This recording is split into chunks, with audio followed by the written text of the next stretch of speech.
नाकाम crypto exchange FTX के शरीक बानी सैम बैंकमैन को अपनी दिवालिया कंपनी के सारिफीन और सरमायाकारों को धोखा देने के जुर्म में 25 साल कैद की सजा सुनाई गई है।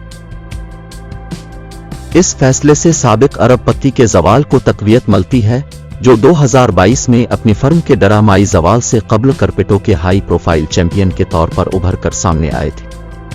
सैम बैंकमैन पर कंपनी के दिवालिया होने से पहले सारिफीन से अरबों रुपए चोरी करने का इंकिशाफ हुआ था। अब बैंकमैन को अमरीकी अदालत की जानिब से सुनाई जाने वाली सजा के खिलाफ उनकी कानूनी टीम अपील करने का इरादा रखती है। बैंकमैन के नुमाइंदे की जानिब से उनके वालिदैन का पैगाम दी नफीस शो के जराए तक पहुंचाया गया, जिसमें कहा गया है कि हमारा दिल टूट चुका है, हम गमगीन हैं, लेकिन हम अपने बेटे के लिए लड़ते रहेंगे। इससे कबल 32 साला बैंकमैन ने अदालत में कहा था कि वो जानते हैं कि बहुत से लोग वाकई मायूस हैं। सजा सुनाए जाने के मौके पर उन्होंने कहा कि हर मरहले पर जो कुछ हुआ इस पर मुझे दाके और अफसोस है। सैम बैंकमैन फ्राइडे को क्रिप्टो किंग का खिताब मिले अभी 8 ही दिन हुए थे कि उनकी कंपनी ने दिवालिया होने का दावा कर दिया और वो चीफ एग्जीक्यूटिव के ओहदे से मुस्तफी हुए, जिसके बाद उन्हें अमेरिका में तहकीकात का सामना करना पड़ा था। सैम बैंकमैन के हिरासत में लिए जाने से चंद साल कबल इंटरनेट उनके इंटरव्यूज से भरा हुआ था, जिनमें वो बहामास में अपने ऑफिस से बैठे वीडियो चैट पर बातचीत करते दिखाई देते थे।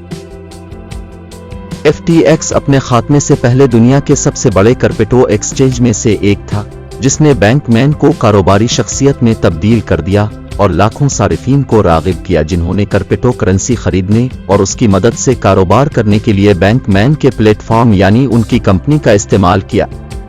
उन्हें गुज़िश्ता साल न्यूयॉर्क की ज्यूरी ने वायर फ्रॉड और मनी लॉन्ड्रिंग की साजिश समेत इल्जामात में सजा सुनाई थी, जिसमें बताया गया था कि किस तरह उन्होंने सारिफीन से $8 अरब $6.3 बिलियन से ज्यादा लिए और इस रकम को जायदाद खरीदने, सियासी अतियात देने और दीगर सरमायाकारी के लिए इस्तेमाल किया। जुमेरात को बैंकमैन को सजा सुनाने से कबल जज लेविस कपलान ने बैंकमैन के रवैये पर बरहमी का इजहार करते हुए कहा था कि उन्होंने मुकदमे की समाअत के दौरान झूठ बोला था, जब उन्होंने दावा किया था कि वो आखिरी लम्हे तक इस बात से लाइल्म थे कि उनकी कंपनियां सारिफीन की जानिब से ली जाने वाली रकम को महफूज अंदाज में कारोबारी मकासद के लिए इस्तेमाल करेंगी। जज लेविस का मजीद कहना था कि अगरचे बैंकमैन ने सारिफीन के नुकसानात के बारे में अफसोस का इजहार किया था, ताहम उन्होंने अपने खौफनाक जराइम के इर्तिकाब पर पछतावे का ना तो इजहार किया और न ही इस बारे में एक लफ्ज कहा। जज ने अपने रिमार्क्स में कहा कि अगरचे 25 साल एक संगीन सजा है, लेकिन यह सरकारी हिदायत के तहत बैंकमैन को मिलने वाले 100 साल से कहीं कम है। बैंकमैन को वफाक की जानिब से सुनाई जाने वाली आमर कैद और फिर अब अमरीकी अदालत की जानिब से सुनाई जाने वाली 25 साल की सजा से मुताल्लिक बहस हो रही है कि इसका दौरानिया कम है या ज्यादा। वेस्टर्न न्यू इंग्लैंड यूनिवर्सिटी में कानून की प्रोफेसर और वाइट कॉलर क्राइम की माहिर जेनिफर तूब का कहना है कि उनके ख्याल में सजा का दौरानिया मुनासिब है। जज कपलान ने अपने रिमार्क्स में कहा कि उम्र कैद की सजा गैर जरूरी है, लेकिन बैंकमैन को मुस्तकबिल में जराइम का इर्तिकाब करने से रोकने के लिए मुनासिब सजा दी जानी चाहिए। उनका कहना था कि इस बात का खतरा है कि वो मुस्तकबिल में कुछ बहुत बुरा करने की पोजीशन में होंगे और ये कोई मामूली खतरा नहीं है। उन्होंने बैंकमैन के $11 अरब जब्त करने का भी हुक्म दिया, जो मुतासरीन को मुआवजा देने के लिए इस्तेमाल किए जा सकते हैं। ताहम हुकूमत पहले ही उनमें से कुछ असासे जब्त कर चुकी है, जैसे बैंकमैन फरीड के रॉबिन हुड में मौजूद हिस्स तिजारती ऐप, जिसने गुज़िश्ता साल फरोख्त होने पर $600 मिलियन से ज्यादा जमा किए थे। बैंकमैन ने अदालत की जानिब से सुनाए जाने वाले इस फैसले पर कोई खास रद्दी अमल का इजहार नहीं किया। बैंकमैन ने बदइंतजामी की गलतियों का एतराफ किया है, लेकिन उनका कहना है कि वो नेक नीति से काम कर रहे थे। कैलिफोर्निया से ताल्लुक रखने वाले लुइस डोरिगिनी, जो FTX के कस्टमर रह चुके हैं, ने कहा कि यह कर्ज देहनगान के लिए एक तल्ख लम्हा था कि जब उन्हें इस बात का इल्म हुआ कि जिस कंपनी में उन्होंने इन्वेस्टमेंट की हुई थी वो अब दिवालिया हो चुकी है।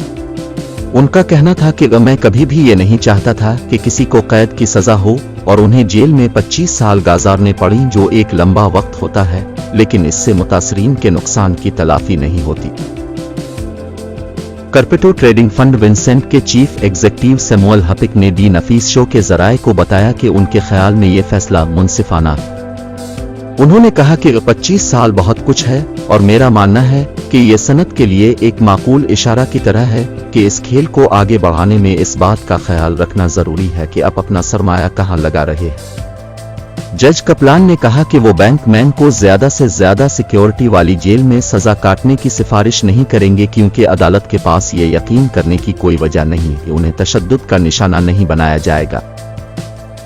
उन्होंने कहा कि वो अपने वकला और वालिदैन की जानिब से उठाए गए उन खदशात को भी मद्देनजर रख रहे हैं कि ऑटिज्म स्पेक्ट्रम डिसऑर्डर की वजह से बैंकमैन की समाजी बेचैनी उन्हें जेल में गैर महफूज बना देगी। बैंकमैन के मामले पर दीगर करपेटो एग्जीक्यूटिव्स और इल्जामात का सामना करने वाली फर्मों ने गहरी नजर रखी है, लेकिन वो इंडस्ट्री में सजा पाने वाले पहले फर्द नहीं है। कार्ल सबस्टेन ग्रीनवुड, जिन्होंने करपेटो क्वीन रोजा उग्नाटोवा के साथ काम किया था, को गुज़िश्ता साल लाखों लोगों को जाली करेंसी वन कवाई में $4 अरब से ज्यादा की सरमायाकारी करने पर कायल करने के इल्जाम में 20 साल कैद की सजा सुनाई गई।